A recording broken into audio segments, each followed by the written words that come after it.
మాజీ మంత్రి దామోదర్ రెడ్డి గారు ఇక లేరు అన్న వార్త తెలుగు రాష్ట్రాల్లో తీవ్ర దిగ్భ్రాంతి కలిగించింది. ఆయన మరణం ప్రజాసేవకు ఒక పెద్ద లోటుగా భావించబడుతోంది. దామోదర్ రెడ్డి గారు తన రాజకీయ ప్రస్థానం ఆరంభించినప్పటి నుండి ఎప్పటికీ ప్రజలతో మమేకమై ఉండేవారు. గ్రామీణ ప్రాంతాల అభివృద్ధి, విద్యా సదుపాయాలు, పేదల సంక్షేమం కోసం ఆయన ఎన్నో కార్యక్రమాలు చేపట్టారు. సాధారణ ప్రజల సమస్యలను విని వాటిని పరిష్కరించడానికి ఆయన కృషి చేసిన తీరు ప్రజల గుండెల్లో ప్రత్యేక స్థానం సంపాదించింది. మంత్రి పదవిలో ఉన్న సమయంలో రాష్ట్రానికి ఉపయోగపడే విధానాలను తీసుకువచ్చారు. విద్యార్థులకు ఉపకార వేతనాలు, రైతులకు రుణ సౌకర్యాలు, మహిళలకు స్వయం ఉపాధి అవకాశాలు కల్పించడం వంటి ఎన్నో నిర్ణయాలు ఆయన రాజకీయ జీవనంలో నిలిచిపోయే మైలురాళ్లుగా మారాయి. రాజకీయాల్లో ఆయన చూపిన క్రమశిక్షణ, నిబద్ధత చాలా మందికి ప్రేరణగా నిలిచింది.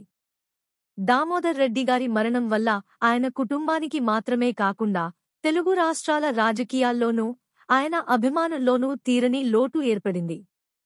ఆయన చేసిన సేవలు భవిష్యత్తు తరాలకు మార్గదర్శకంగా నిలుస్తాయి. సమాజానికి ఆయన చేసిన సేవలు ఎప్పటికీ మరువలేనివి. ఈ కష్ట సమయంలో ఆయన కుటుంబ సభ్యులకు, బంధువులకు, అభిమానులకు మా ప్రగాఢ సానుభూతి తెలియజేస్తున్నాం. దామోదర్ రెడ్డి గారు ప్రజల హృదయాలలో ఎప్పటికీ నిలిచిపోతారు.